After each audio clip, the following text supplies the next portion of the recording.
Moro pitkästä aikaa. Teemu tuli takas.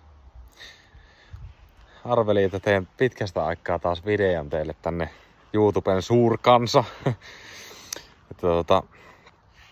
Tässä on kerennyt aikaa vierähtää ja kerennyt hampaat kellastua ynnä muuta. Ja on noita muutama mehtokin tullut ammuttua tuossa. Ja on käyty reissussa ja vaihtunut työpaikat ja kaikki. Ja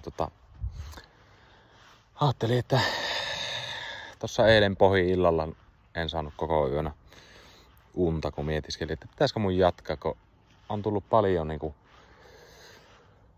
juttuja kuullut siis kylällä ja paljon kuullut ihmiset, että pitäisi jatkaa sitä YouTube-uraa, niin arvelin, että teen tämmösen comeback-videon tähän nyt näin alkupuolelle. Eletään nyt tosiaan kesäkuun ihan loppumetrejä, että se olisi huomenna jo heinäkuun puoli.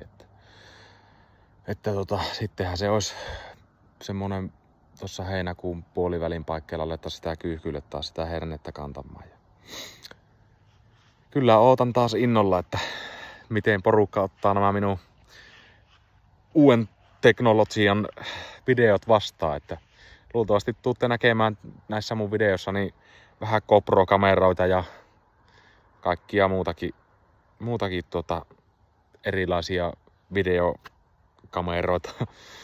Niin, eikä siinä mä oon vähän tässä saunaa näpistellyt tässä ja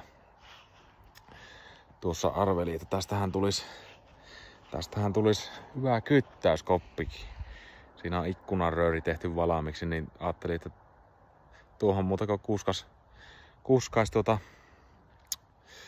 tuonne jonnekin pellon laittaa ja ampus tuolta rööristä kiväärillä kaurit. Kyllä, ei mitään. Jos oot sitä mieltä, että Teemun pitäisi palata takaisin tänne YouTuben puolelle, niin tykkää videosta, laita kommenttia tuonne alapalakkiin. Ja jos tosiaan ei mitään, niin hei!